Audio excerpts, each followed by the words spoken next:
Hola, bienvenidos a nuestro espacio Entrevistas por Zoom, un espacio que trae para todos vosotros Beatriz Garrido desde Tierras Gallegas en La Coruña, para cualquiera que nos pueda ver o escuchar. Y la verdad que en esta ocasión estoy muy contenta y muy ilusionada porque tengo con nosotros a una persona a la que he entrevistado muchísimas veces, pero no de este modo. Estoy hablando del teólogo, pastor evangélico y escritor Samuel Pérez Millos. Y bajo un tema que me parece fundamental, es un tema muy de él, pero que en estos tiempos de pandemia cobra algo muy especial. Estamos hablando de la centralidad de Cristo. Así que para empezar, muy bienvenidos a todos. Y Samuel, muy bienvenido. ¿Cómo estás, Samuel? Gracias, Beatriz. Pues mira, más viejo que cuando hablamos Igual que yo. la semana pasada, pero gracias a Dios bien. Amén. Estoy trabajando en lo que el Señor permite, haciendo su obra y procurando que sea de bendición a su pueblo. Eso es lo que pretendemos. Pues de verdad, bienvenidos a todos, bienvenido Samuel y de verdad un placer y un honor. Oye Samuel, ¿sabes a quién fue la primera persona a la que yo he entrevistado hace muchos años en radio? ¿Y con qué tema? Seguro que tú no te acuerdas, ¿no? Pues la verdad es que no, me acuerdo de muchas cosas de tu vida cuando eras incluso una niña chiquita de 15 años aquí con... Hoy de 15 y de 7 y de... Es cierto, eh, mm, te llevamos tu prima Esther y yo a pasear hasta el aeropuerto, tenías esa edad. De modo que te conozco desde Cuando tú muchos te años. casaste yo tenía 7 años, Bueno, pero bueno, fíjate tú, pues todavía más. todavía más, Pero claro no, que de sí. entrevistas no me Momentos acuerdo. No. inolvidable, Samuel. Pero bueno, yo recuerdo, tú no te acuerdas obviamente, que la primera entrevista en radio que hice en un directo a las 3 de la tarde fue contigo en Nacer de Nuevo, programa de las iglesias evangélicas en Galicia, y con el tema de la segunda venida. Yo estaba, vamos, agarrada al papel como ni veas, pero te he entrevistado muchas veces y sé que eres una persona que no hace falta ni guión ni nada de nada. Y desde luego el tema de la centralidad de Cristo me parece absolutamente fundamental. Así que gracias Samuel, bienvenidos a todos, bienvenidos a ti y vamos a estar un ratito hablando sobre este tema que, repito, me parece fundamental. Vamos a ver Samuel, tú naciste en Vigo, una ciudad muy rival con Coruña, aunque somos gallegos los dos. Pero fuiste una persona que naciste recibiendo y bebiendo la palabra de Dios por parte de tu familia, pero sobre todo por parte de alguien muy especial, ¿no? Háblame de quien tú sabes. Bueno, supongo que te estarás refiriendo. Yo tengo grandes maestros, perdóname, Ya, ya, de eso vamos a hablar. que Dios puso en mi vida, pero no hay duda ninguna que dentro de mi propia familia, aparte de mis padres, está mi abuelo materno, Severiano Millos, colportor por 25 años recorriendo España de un lado a otro en su bicicleta con 25 kilos de libros, de Biblias, vendiendo la palabra de Dios literalmente en todos los puntos de España, de norte a sur, este a oeste. Impresionante. ¿Tienes algo especial que quieras contarnos de él? Porque hay una anécdota súper bonita de cuando, no recuerdo el sitio, pero alguien lo quiso envenenar, ¿no? Bueno, eso es una de las muchas De historias las de mi abuelo. muchas. Yo quisiera, te digo, escribir una biografía breve porque de los colportores en España se sabe muy poco, esa es la verdad. Mm. Y mi hermana, que está con el señor, recogió un montonazo de notas de la vida del abuelo. Esto yo tengo esas notas todas, más otras muchas que yo puedo añadir, pero ese es una experiencia interesante. Él va a vender Biblias a una feria en un pueblo cercano a Vigo, unos 35 kilómetros, concretamente Tui. Él está vendiendo la Biblia y él solía, cuando iba a ese lugar, comer en una pensión, en un bar, en un sitio, y él antes de ir a la feria pasó con su bicicleta por allí y le dijo a la señora de la pensión: prepárame la comida que vengo a comer. La mujer le dijo: está muy bien, fue a vender, volvió al mediodía y cuando se sentó a la mesa para comer, le dieron en pleno verano sopa. Y él dice: pero óigame, sopa con el día de hoy. Y ella le dijo: cómala, que está muy buena.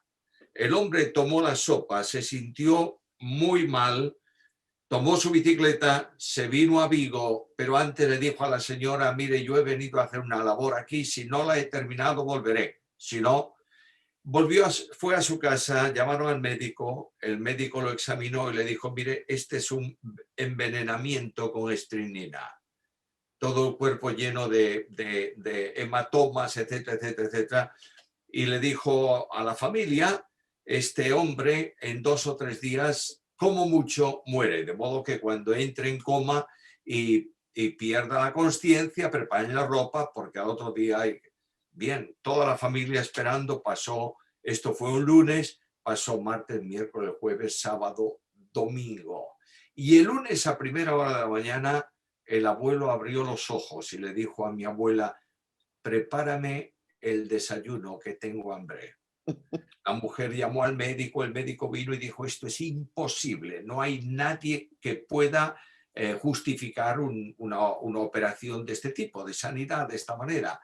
El caso es que el médico le dijo: bueno, Severo, que así le llamaban, tienes que pasarte por lo menos 3 meses de reposo, porque lo que tienes fuera del cuerpo lo tienes dentro, así que tienes... Y él dijo: sí, sí, yo voy a estar, no 3, voy a estar 1 de descanso total, pero tengo algo que terminar. Y al día siguiente tomó el tren y se fue a Tui. Y le dijo a la señora de la pensión: prepáreme la comida que comeré al mediodía. La mujer dice, el abuelo cuenta que abrió los ojos como si viese un fantasma y comió y volvió para su casa, terminó. Esto al cabo de un tiempo. Él volvió a Tui porque, claro, visitaba esos lugares periódicamente. Al cabo de un tiempo volvió a ese lugar. La pensión se había quemado, ardió. Y la mujer, que había perdido a su marido, estaba viviendo con su padre en una aldea. El abuelo preguntó el sitio, tomó su bicicleta, se fue a la aldea, localizó a la señora y le dijo: mire, yo sé que usted y yo no nos vamos a ver más, pero quiero hacerle un regalo. Y le regaló una Biblia. Y cuando ella recibió la Biblia, le contó la historia de cómo le habían traído el paquete de veneno, cómo se lo habían puesto en la sopa, en fin, todas estas cosas, pero él no había terminado la obra y volvió a realizarla.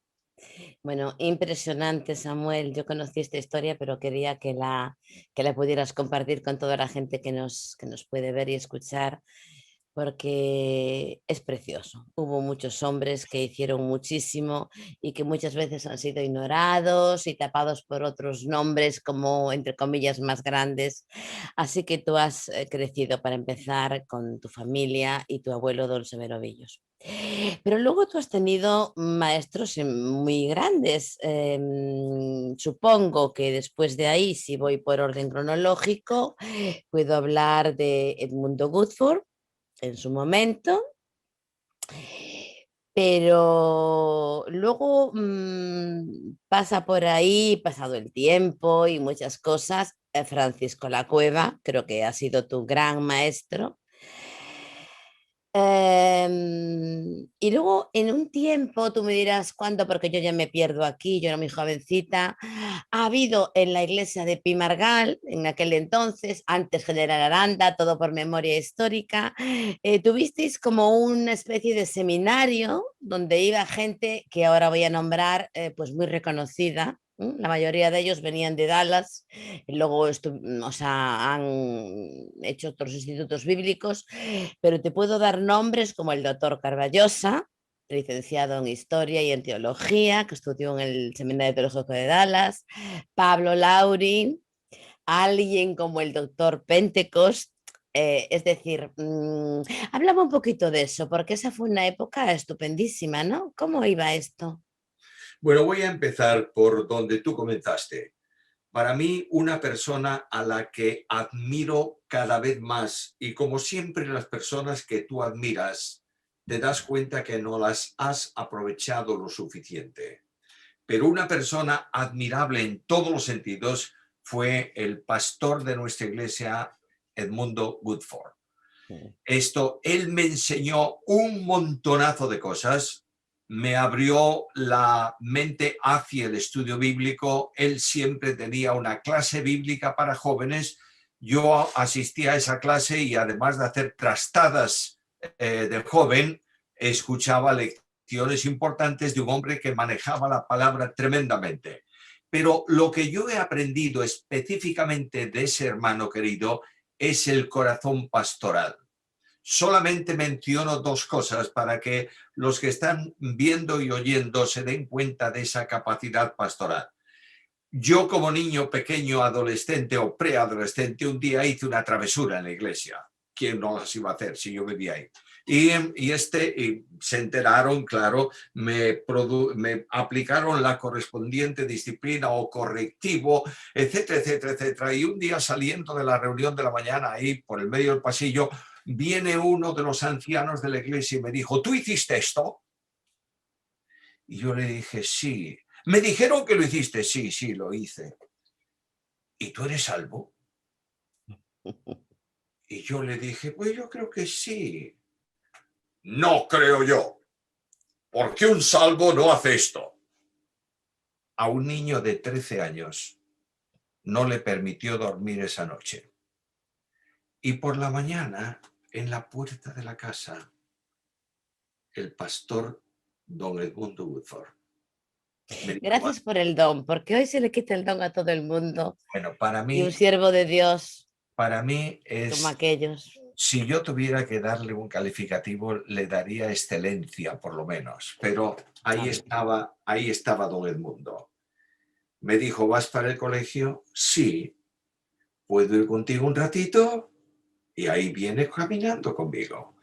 Y cuando llegamos, lo recuerdo como si fuese hoy, allí a la acera volada del Paseo de Alfonso, donde está el olivo de la ciudad, se ve todo el mar al fondo, me dijo, te quiero preguntar algo. ¿Qué te dijo ayer don? Mencionó su nombre. Yo le dije, nada, nada. ¿Cómo nada? Nada, no, yo lo oí. Dime qué te dijo. Y claro, yo le conté y le dije, pues me preguntó si era salvo. Y él se agachó a mi altura y me dijo, lo que tú hiciste no es bueno, no lo hagas, pero aunque hubieras hecho una travesura 6 veces mayor, tú eres siempre salvo. Gloria a Dios. Y me fui al colegio lleno de paz, de tranquilidad. Y la segunda que menciono, estaba yo ya en estudios universitarios y yo estudiaba con una beca de los tiempos de Franco, que cuando suspendías una materia en junio, acababa la beca.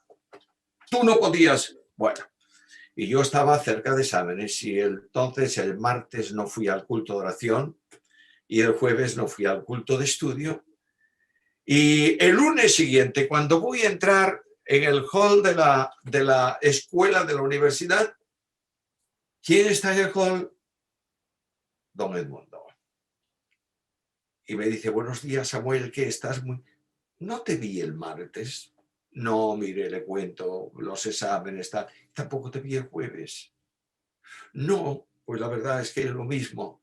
Y él metió la mano en el bolsillo de su chaqueta y sacó un Nuevo Testamento chiquitito de piel. Y abrió y me dijo, ¿puedes leerme esto? Y yo leí, mas buscad primeramente el reino de Dios y su justicia, y todas las cosas os serán añadidas. Cerró el Nuevo Testamento, lo guardó en el bolsillo, me dijo que el Señor te bendiga, que tengas un buen día. No me dijo nada, pero me dijo todo. Frente a los pastores de hoy, que muchas veces nos olvidamos de el nombre de nuestras ovejas y las desconocemos. Hay un hombre que vivía el pastorado porque tenía alma de pastor. Qué bonito. Don Edmundo Woodford. Y luego me hablas de otras personas como Francisco La Cueva. ¿Qué te voy a decir yo de Francisco La Cueva? Si yo estudié 5 años, salvo el verano, todos los días, unas cuantas horas, con Francisco La Cueva y otros profesores, pero vamos, especialmente con él. Yo he llegado a ser su amigo y tengo una tremenda admiración. Francisco La Cueva me hizo girar 180 grados mi teología. Ujú. Y me hizo ver las cosas a la luz de la Biblia, no a la luz de la tradición. Y me hizo sentir que la Iglesia no es un componente religioso, sino el cuerpo de Cristo. Y me hizo entender que la teología tiene doctrinas fundamentales y generales, y que algunas de la escatología por las que se peleaban en mi tiempo toda la gente, y el que no estaba en la verdad sacrosanta de que la Iglesia será arrebatada antes de la tribulación, era un hereje. Y él me dijo, perdona, ¿tú tienes un texto para afirmar esto? No, pues no lo digas. Y si lo dices, dile, me parece a mí. Y este hombre ha generado en mí un afán tremendo por la investigación bíblica, por los idiomas bíblicos. Era durísimo estudiar con él, quiero decírtelo. Pero Lo sé, lo sé. bueno, ha sido una gran bendición. Este hombre, además, el que piensa en La Cueva, piensa en un teólogo que está leyendo latín y griego todo el día. No, era un hombre que hablaba de fútbol, de artistas de cine, en fin, de mil cosas. Era un encanto. Era un encanto, y te voy a decir algo que muchos no saben. Una de las cosas que más le gustaba a él de comer eran churros. Su esposa lo traía así a raya, porque no quería que engordase, nada de grasa, nada de esto, nada de aquello. Pero él a veces me decía, al salir del instituto, me decía, ¿tienes mucha prisa? No, vamos a dar un paseo, vamos. Se despedía de su esposa, salíamos, íbamos a una chorrería que estaba en la calle Marqués de Valladares, y él se pedía La recuerdo. una docena de churros con chocolate. Se ponía, le brillaba la piel como un gato cuando terminaba, y me decía, que no se entere nadie, adiós, se iba él, yo me iba para otro lado. Este era Francisco de Cueva. Bueno, me encanta todo lo que me estás contando, Samuel, porque de verdad, en tiempos de pandemia, bueno, ya para empezar, pero en tiempos actuales, vamos a evitar un poco la pandemia en estos momentos. Estas cosas no pasan, ¿no? El tema del pastorado, el tema de ir a buscar a la oveja perdida, entre comillas, el ponerle el don a don Edmundo Woodford. Em, ¿Cómo era la cueva? Yo sí lo recuerdo, nos casó a nosotros, estudió con él y bueno, una bendición, Samuel. Me encanta todo lo que acabas de decir. Gracias, gracias. En cuanto una cosita más, en cuanto luego al seminario que tuviste, aquello fue una bendición, ¿no? Porque venían cada 3 meses, te estoy hablando de Pentecost. Sí. El seminario tuvo profesores continuados durante un tiempo, siempre los tenía, pero venían colosos a ese seminario. El hecho de tener en un seminario aquí en España, en un instituto en España, un hombre dando 2 o 3 cursos de Biblia y de escatología, que es su especialidad, como Pentecost, no es fácil.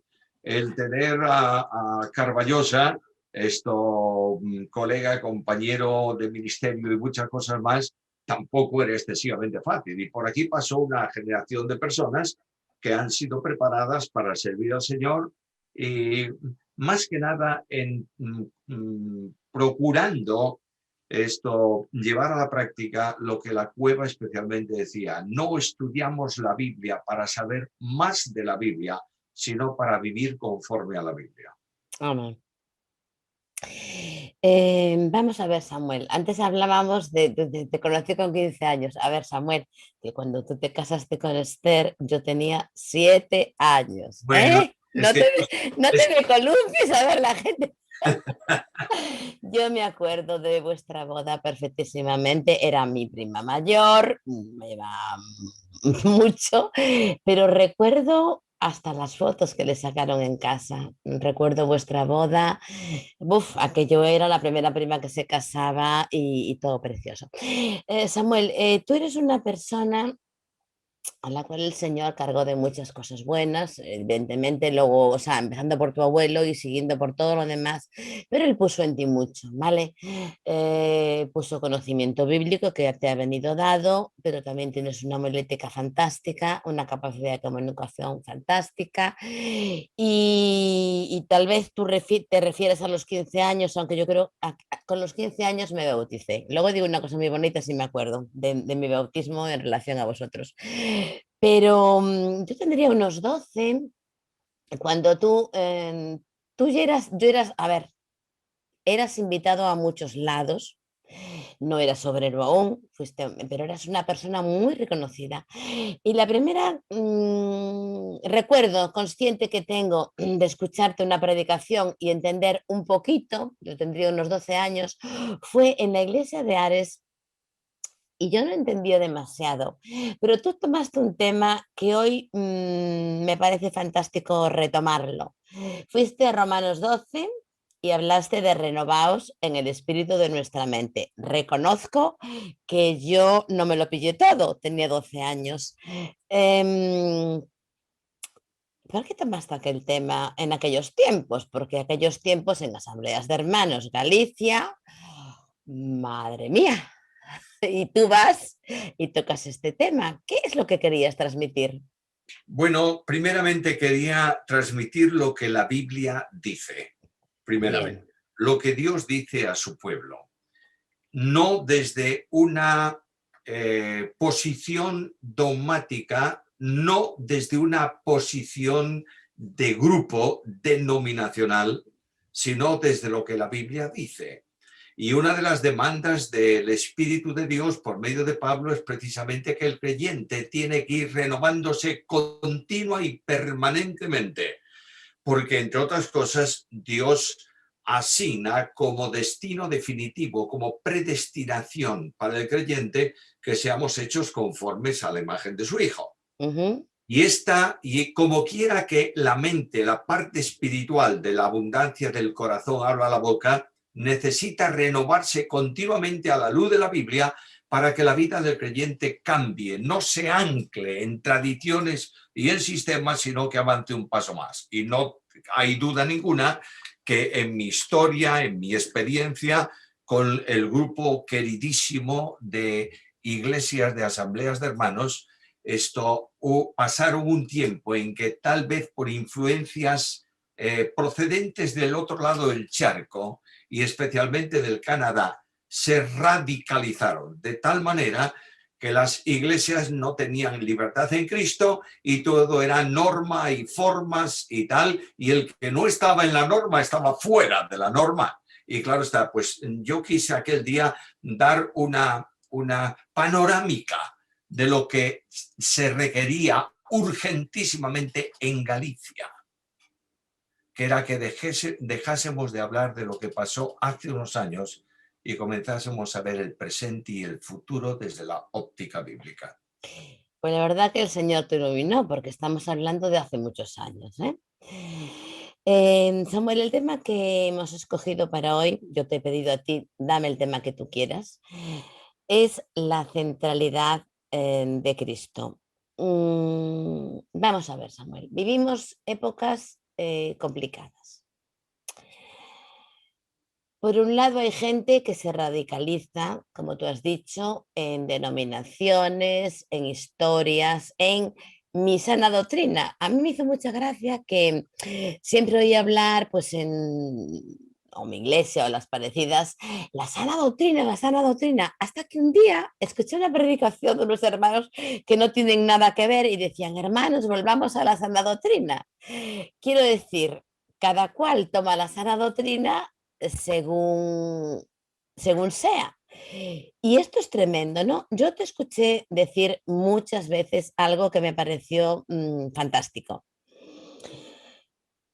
A veces tenemos tanta pasión y tanto amor por la sana doctrina que quemamos en el altar de la doctrina al Dios de la doctrina. Esto es una realidad tremenda, ¿no? Eh, Primeramente, el problema está en el calificativo a la doctrina, Ujú. sana. Indudablemente la Biblia habla de una doctrina no adulterada, en fin, todo esto que sabemos muy bien, pero en un contexto diferente. Hablando, permíteme un ejemplito de esto. Nosotros recibíamos en Galicia una revistita que se llamaba Sana Doctrina.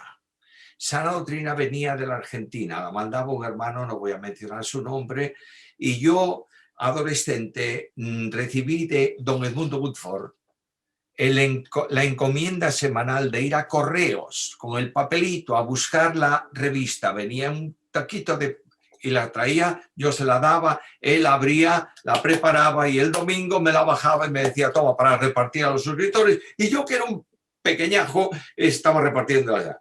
Un día le llevé la revista, el domingo no me la dio, y empezaron a preguntarme, oye, ¿la revista no está en la revista? Como yo no la tenía, le dije, todo el mundo me están pidiendo la revista y usted no me la dio. Y me dijo, no, esta vez no la vamos a repartir. Y claro, yo, inocente de mí, ¿qué hice? ¿Y por qué? Y él se sonrió y me dijo, porque es demasiado sana doctrina.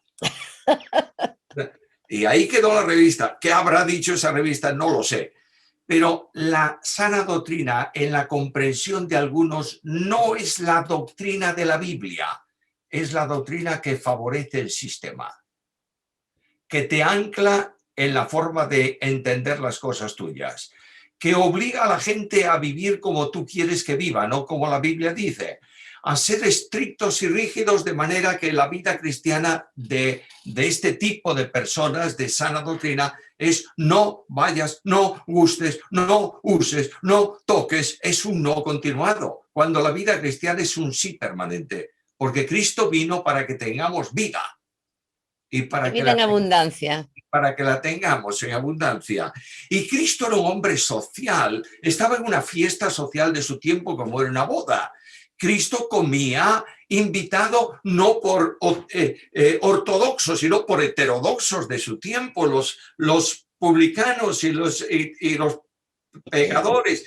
Y Cristo comía abundantemente y bebía vino. Nunca se embriagó, por supuesto, él no iba a cometer un pecado, pero ahí los fariseos, los de la sana doctrina, le llamaban comilón y bebedor. Por tanto, no aprendemos de la historia. Y lo que tenemos necesidad urgente es de una doctrina sana, que es lo que hay de Génesis 1.1 a Apocalipsis 22.21. Todo eso es doctrina. Entonces, vivamos conforme a lo que la Biblia demanda de nosotros. Y perdóname, pero un segundo solo y te dejo hablar. Sí, no. Tú ves que yo cuando empiezo a dar el sermón no paro. Una cosa importantísima es que los que aman la sana doctrina tienen que entender que Cristo define la iglesia no por lo que predica, sino por lo que ama. Y aquel que no ama, entrañablemente tiene que preguntarse si ha nacido de nuevo. Me parece súper importante esta aclaración, Samuel, porque hablando contigo muchos años después, yo te pregunté algo y me diste mucha luz. Me dijiste, mira, Bea, lo que es realmente importante en las escrituras, desde el principio hasta el final, se repite continuamente. Cuando encontramos uno de estos textos que tenemos que dejar a los arcanos del Señor, ahí esporádico, de los cuales hay muchos, olvídate. Cuando es algo realmente importante, lo repite desde el Génesis al Apocalipsis. Quiero que me hables de esto porque a mí me hizo mucho bien. Bueno, indudablemente lo que a veces no distinguimos es dos tipos de doctrina en la Biblia o dos expresiones. Todo es doctrina. Y es doctrina porque es palabra de Dios. De modo que desde una genealogía es tan inspirada como una epístola de Pablo. Pero no hay duda ninguna que tenemos una doctrina fundamental que efectivamente se repite desde Génesis hasta Apocalipsis. Dios es omnipotente, eso está en toda la Biblia. Vamos a la revelación de Dios. Jesucristo, el Hijo de Dios, vino al mundo, es revelación de la Biblia, en toda la Biblia. Dios determinó antes de la creación salvar al pecador, eso está en toda la Biblia. Por tanto, eso es doctrina fundamental. Una doctrina fundamental del Nuevo Testamento es Cristo viene. Nadie discute eso. No hay ningún cristiano que pueda negar que Cristo viene. Cristo viene, lo prometió él, lo dijo él, por tanto viene. Doctrina fundamental. Doctrina general. ¿Cuándo viene? Antes de la tribulación, a la mitad de la tribulación, después de la tribulación. Podemos interpretarlo honestamente de tres maneras. Por tanto, eso es doctrina general. Normalmente la gente se estuvo peleando un tiempo por la doctrina general, pero no por la fundamental. Y a última hora, cuando ya la doctrina general no es bastante para pelearnos, entonces nos peleamos por cosas y por costumbres. Si la música debe ser así, si la mujer, ahora ya no se discute aquí, perdóname, pero la mujer debe poner pantalones o no, si puede pintarse o no pintarse, todas esas historias que son tonterías absolutas han generado profundas disputas. Eso no es doctrina, eso es carne. Divisiones en iglesias y todo, ¿verdad? Y eso es carne, no es doctrina. Claro. Vamos a ver, Samuel, ¿por qué tú me dices cuando yo te digo qué quieres tema, qué tema quieres? ¿Por qué me dices, a ver, yo entiendo que es importantísimo, pero tú me lo dices por alguna razón y en los tiempos que estamos viviendo, estamos hablando de ya no de los tiempos, sino de la pandemia que estamos atravesando? ¿Por qué me pides la centralidad de Cristo? Mira, los creyentes tienen un único modelo para su vida cristiana. Ujú. El escritor de la carta a los hebreos dice que en medio de los problemas, de los conflictos, puestos los ojos en Jesús. Amén. El Padre Eterno ha determinado para nosotros que tengamos la imagen de su Hijo Jesucristo. Ujú.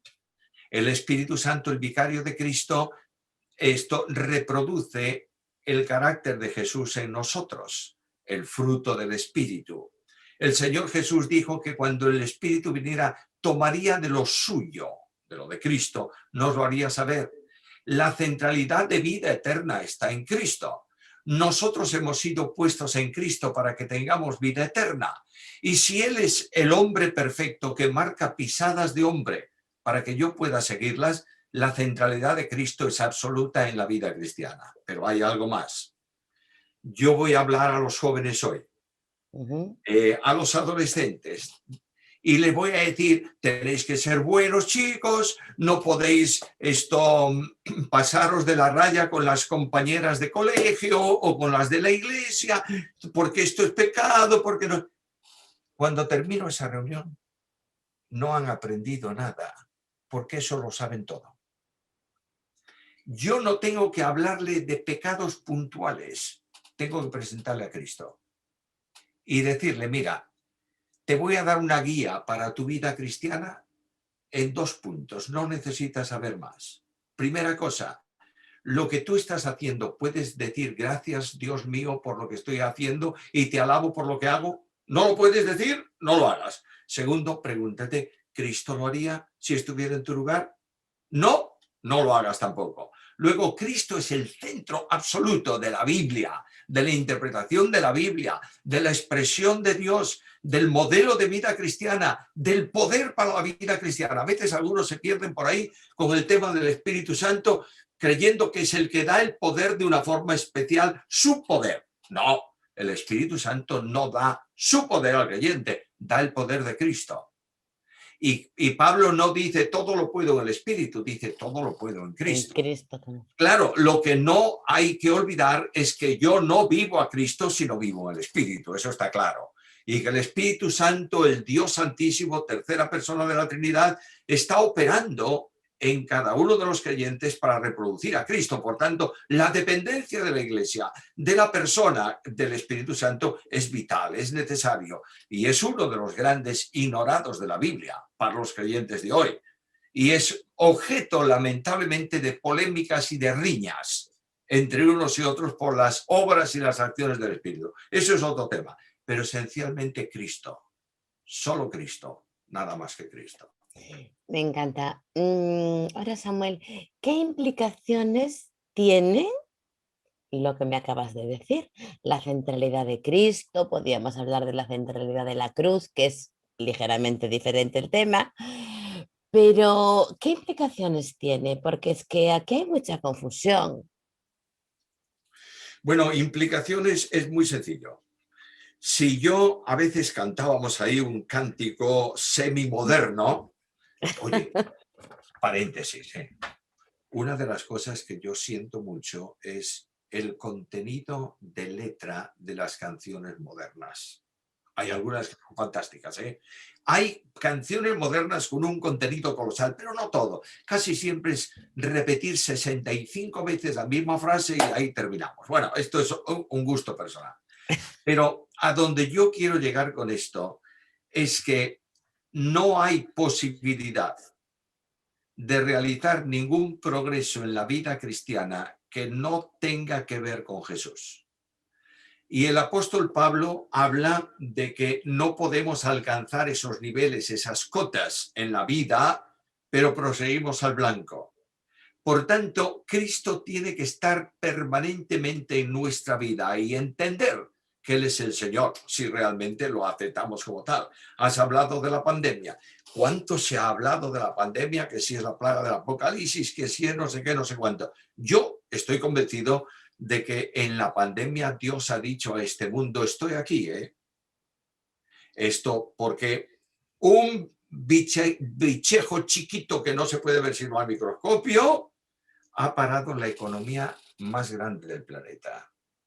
Y un bichejito que no se puede ver sino al microscopio ha tirado por los suelos la medicina más evolucionada del planeta. Y lo que está diciendo Dios es, señores, yo estoy aquí. No le van a hacer caso. Pero lo que sí tengo claro es que no importa cuál sea la circunstancia en la vida del creyente, tengo un ejemplo de Jesús. Y dice que Él fue probado en todo según nuestra semejanza, pero sin pecado. Luego, cuando yo soy tentado, el modelo para superar la tentación es Cristo. 40 días de oración, antes, luego la tentación respondiendo con la Biblia y la victoria. Cuando estoy en el sufrimiento de que me han despreciado, me han abandonado, me han echado fuera por la razón que sea, ¿dónde tengo el ejemplo de consuelo? En Cristo, que pasó lo mismo que yo. Y al final de todo, sobre todo y encima de todo, Cristo me comunica un mensaje esencial de amor. Y yo sé que Cristo es el Dios de la Biblia porque me amó a mí y se entregó por mí. Frente a esto, encuentro creyentes que hablan de Cristo, pero no viven a Cristo. Porque el secreto de la vida cristiana no es subir al púlpito y hablar de las perfecciones de Jesús y del amor de Jesús y del poder de Jesús y de la esperanza de Jesús. El secreto de la vida cristiana, lo dice Pablo, para mí el vivir es Cristo. Y si la iglesia volviera a Cristo sin condiciones, el Cristo del poder resolvería problemas en la iglesia y traería personas a su encuentro personal para salvación. Amén. Mira, Samuel, voy a confesar una cosa. Yo tenía todo mi guión puestecito y por alguna razón al imprimirlo acabo de llegar y no voy a desperdiciar esta oportunidad porque esta entrevista ha tenido que ser pospuesta por problemas míos que he estado fatal y no voy a dejar que se posponga. Pero entonces estoy hablándote un poquito a pelo, ¿vale? Va a ir a pelo. Cuando yo tenía 15 años, bajé a las aguas del bautismo en la iglesia de Ares y Esther y tú me regalasteis una Biblia que conservo, bueno, está tan gastadita que la guardé porque dije se me va a romper, ¿vale? Pero eso tú tienes el tema de los 15, no. Sí, Cuando sí. yo tenía sobre 12 cuando tenía aquella predicación que me marcó. Eh, Esa fue la Biblia que me acompañó pues desde los 15 hasta que casi se me rompe. Y la dedicatoria era tuya, era tu letra, y había un versículo de Primera Samuel, si no me equivoco, que decía, Jehová te muestre amor permanente y fidelidad. Sí. Y luego decía abajo que este Dios sea el tuyo en cada momento de tu vida, en cada problema y en toda circunstancia. Te he de confesar que aquellas palabras y aquello que tengo muy guardadito bajo llave siguen fuertemente grabadas en mi memoria hasta el día de hoy. Porque hoy el creyente normal, a ver, estoy hablando de general, hay creyentes maravillosos, pero hay mucha gente que pasa por la vida de creyente, pues cuando yo recibí aquello, Jehová te muestre amor permanente y fidelidad y que sea en cada momento, en tu vida, en tu circunstancia, me parece algo precioso porque este Dios nuestro, Padre, Hijo, Espíritu Santo, estamos en la centralidad de Cristo, em, es lo que hace, ¿no, Samuel? Porque nosotros fallamos, pero Él nos sigue mostrando eso día a día, ¿no es cierto? El Dios de la Biblia, que ama para salvar, ama para restaurar y ama para acompañar. Por este Dios de la Biblia, para que aprendamos a estar pendientes de Él, muchas veces nos quita nuestros apoyos.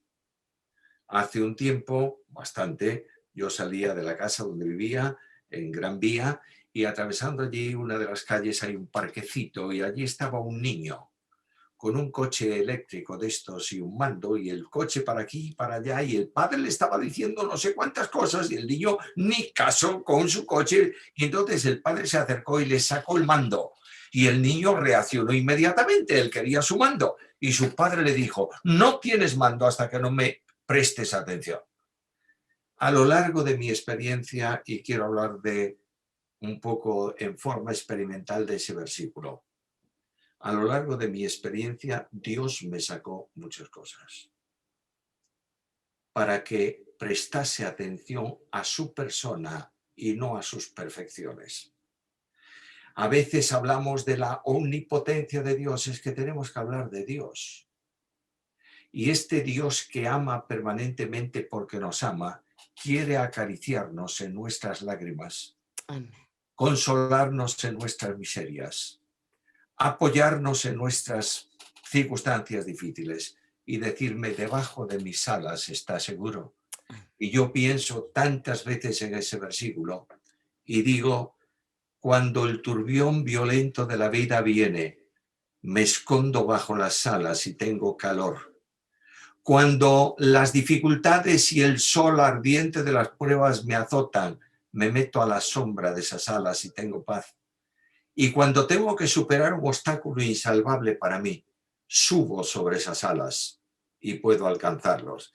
Y este Dios está demostrándome permanentemente a lo largo de todos mis años amor permanente y fidelidad. Gracias, Samuel, por aquellas palabras que después de tantos años siguen en mi corazón. Pero como estoy hablando y no veo lo que está impreso, te voy a hacer otra pregunta. En una de tantas entrevistas como yo te he hecho a ti en radio, una vez me contaste algo que me dejó... las mujeres de esta iglesia estamos en nuestras reuniones por Zoom estudiando los salmos sistemáticamente, ¿vale? Y hace poquito tocó el Salmo 23, un salmo que evidentemente es como el salmo por excelencia, si quieres decirlo de algún modo. Y tú me contaste a mí que, bueno, cuando recién Esther había partido con el Señor y, bueno, pasaron una serie de cosas muy difíciles en tu vida, no podías más en un lugar. Cuéntamelo tú, porque no lo voy a contar yo. Tú Bueno, tuviste que ir con el Señor y ¿qué pasó? yo voy a contarte eso y no sé si hemos saturado ya el tiempo total Da de... igual, hombre, da igual porque yo estoy hablando, Bueno, Así que venga. te lo voy a contar. Cuando Esther parte con Cristo, yo quedo en una situación demoledora. en donde la vida después de 40 años de casado no tenía para mí razón de ser. Sé que Dios tiene un propósito en mi vida y Dios cumplirá su propósito en mí, pero el hombre no lo entiende. Entonces, una mañana lleno de tristeza, me levanté tempranito en la escuela bíblica en Codeseda y en lugar de ir hacia el pueblo como yo iba para caminar un rato, me bajé hacia el río y llegué a una zona de robles grandes, raíces por fuera de la tierra, de esos robles antiguos, lleno de musgo. Me senté en una de esas raíces y dije al Señor con lágrimas, no quiero seguir. Y en ese momento yo sentí lo que nunca en mi vida he sentido. Lo digo en palabras del himno, una paz tan profunda que nadie puede entender. Ujú. Y en ese momento Dios tocó mi herida y curó la herida. No quiere decir que haya retirado en aquel momento toda mi tristeza y yo volví cantando en el camino al cielo del campamento. No, no, no. Pero lo que sí sé es que podía ver la cicatriz de la herida, pero ya no dolía la herida. Y Dios tiene todo un proyecto en mi vida que está cumpliendo hoy. Por tanto, el Dios de la Biblia que dice, no temas, yo estoy contigo, es fiel y lo hace siempre con amor. Quiero preguntarte una cosa que está totalmente fuera de guión, pero como, bueno, pues el Señor ha querido esto así, hay una cosa que me gusta mucho. Al día de hoy, mm, las luces de neón gustan mucho. Las titulitis y todas estas cosas. Corrígeme si estoy en un error en lo que voy a decir. Yo creo que era una frase de don Edmundo Woodford, pero no sé si estoy equivocada. Decía, porque la palabra siervo de Dios soy, que para mí es lo más grande que me pueden decir, está como demeritada completamente, de pastor para arriba y todo esto. O sea, eso no significa que yo no te presente como teólogo, escritor y pastor porque lo eres, pero tú sabes de lo que estoy hablando. Creo que era don Edmundo, si no me corriges, quien decía, el siervo de Dios es el ruedo de la iglesia, pero hay de quien pisotee ese ruedo, ese felpudo. Sí, Era él, ¿no? sí, sí. Háblame un poquito de esto, porque tristemente, y te lo digo delante del Señor, la palabra siervo de Dios para mí es lo más grande y hoy es como una vergüenza. Hay que ponerse 50 títulos y muchas cosas más. Bueno, mi querida Beatriz, eso es una enfermedad infecciosa. Sí, Te lo voy a contestar con otro ejemplo de otro coloso para mí que era Francisco La Cueva. amén. Yo estaba con él en Salamanca para unas conferencias y cuando lo presentaron a él, pues el que lo presentó tenía todo su currículum vitae y dijo, está el doctor Francisco La Cueva, que fue Coadjutor. no, no, bla, bla, bla, bla, y venga, venga, venga, venga. Y yo, que lo conocía muy bien, le vi revolverse así un poco en el banco del púlpito y de pronto sale a predicar y dice esto. Queridos hermanos, la persona presentada aquí esta mañana no está. Les habla Francisco La Cueva. Entonces, se sacó todos los títulos. Mira, Beatriz, los títulos académicos y las grandes manifestaciones técnicas están muy bien de la puerta de la iglesia para la calle, Claro. para que el mundo sepa que el pastor de la iglesia o el anciano o lo que sea no es un cualquiera, no es un pirado cualquiera, es una persona con su categoría social, profesional, etcétera, etcétera, etcétera, dentro de la iglesia. El título máximo que podemos adquirir y alcanzar y esperar es el de siervo. Amén. Y esto lo dice Pablo. El apóstol Pablo dice, téngannos los hombres porque por siervos de Cristo. No está diciendo, ténganme los hombres por el evangelista más grande del mundo o ténganme los hombres como el apóstol de los apóstoles. Ténganme los hombres como siervo de Jesucristo. Si Cristo fue el siervo, nadie puede ser más que el Señor. De manera que al siervo de Dios tenemos que respetarlo de una forma profunda, amarlo entrañablemente, orar por él, interceder por él, obedecerle porque enseña la Biblia. Si enseña lo que él quiere, ya no. Pero enseñando la Biblia tengo que respetarle y tengo que ser colaborador suyo porque es un responsable que sirve al Señor y trabaja en su obra. Me parece importantísimo esto, Samuel. Una cosa, a ver, hemos hablado de Esther, evidentemente. Al día de hoy, y tú lo sabes, yo te sigo considerando como de mi familia, porque han sido muchísimos años, pero el Señor tenía un propósito para ti y yo no quiero hablar aquí de Esther sin nombrar a la segunda esposa que el Señor te da en su voluntad y con el que eres feliz, Susana, de Argentina, y gloria a Dios porque sus propósitos son maravillosos. Aun cuando nosotros no los entendamos, Él tiene sus propósitos y punto. Para ir terminando esta entrevista, Samuel, yo quiero dejarte, como diríamos en radio, el micro abierto. El tema de esta entrevista que se ha ido por otros derroteros, porque algo pasa con la letra que no soy capaz de verla. Cuando hablamos de la centralidad de Cristo como tema de esta entrevista, dime lo que quieras, porque aquí hay unas implicaciones brutales y que en estos momentos en que, hombre, nadie sabe el día y la hora más que el padre, ni siquiera el hijo, pero es muy evidente que los brotes de la higuera están acercándose al verano, ¿no? Dime lo que tú quieras. Bueno, yo voy a cerrar este tiempo contigo, primero agradeciéndote el tiempo de audición y de grabación, Un placer.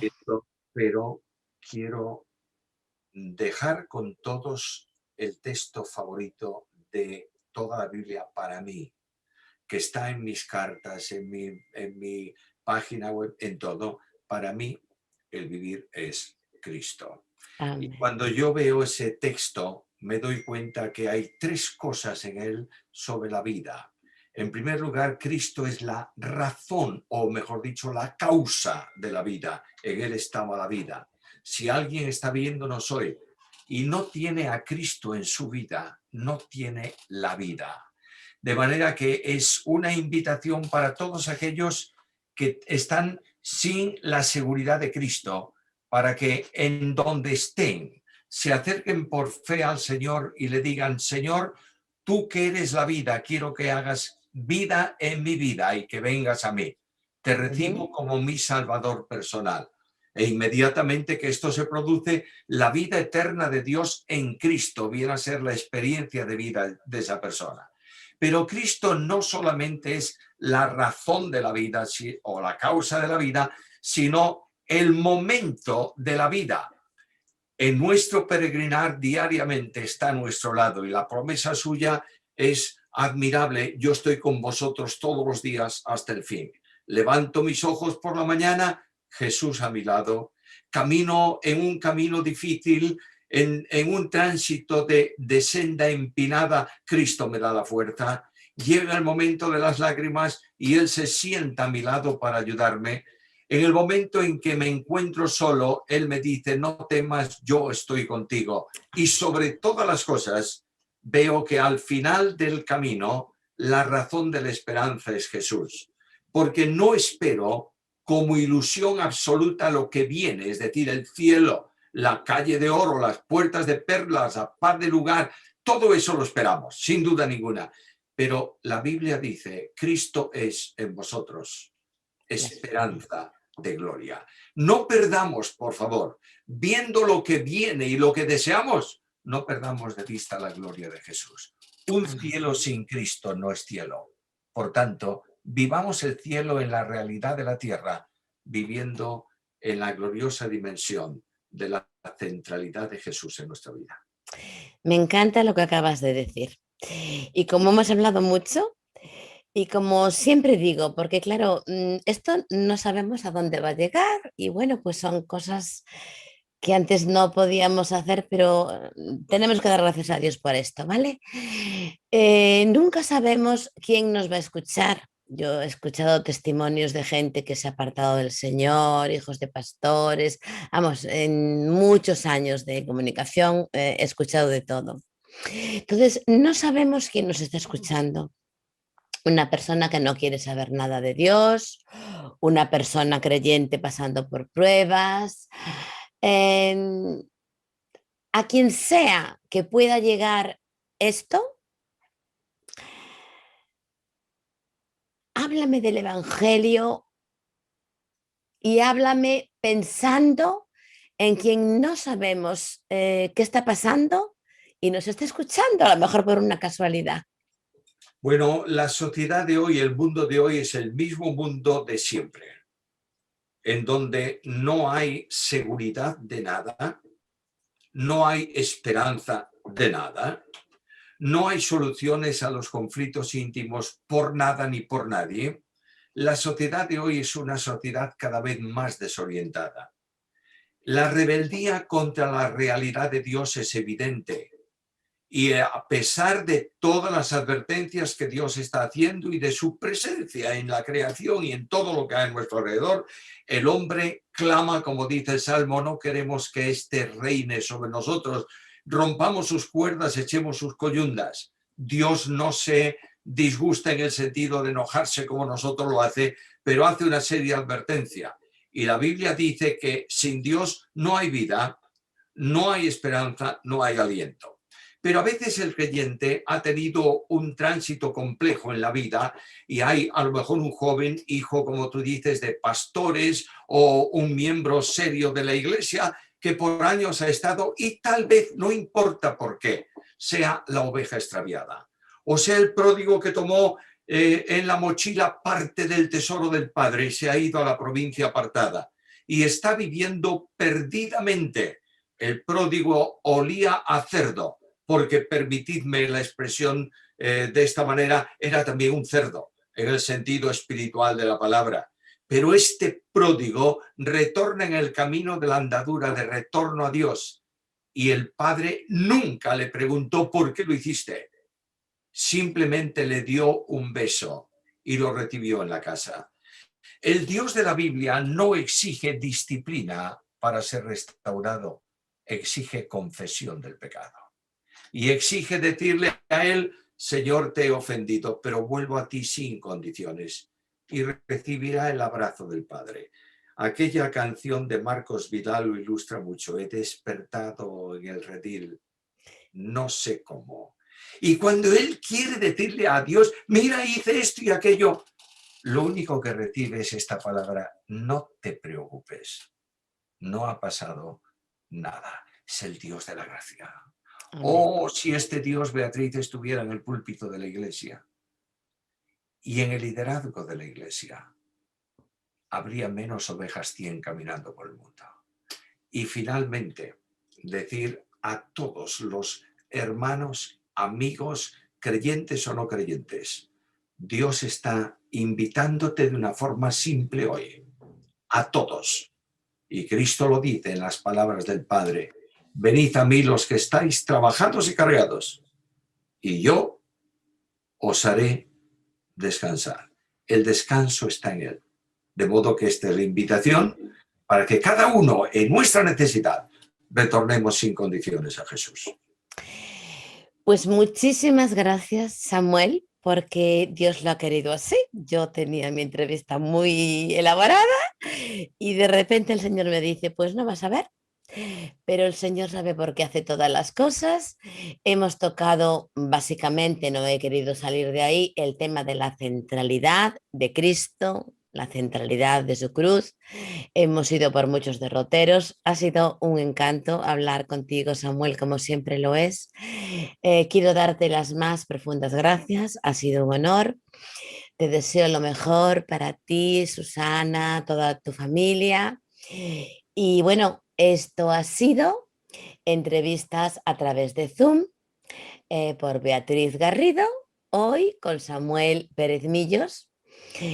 Y como siempre os decimos, seas quien seas, como ha dicho Samuel, Dios está ahí siempre.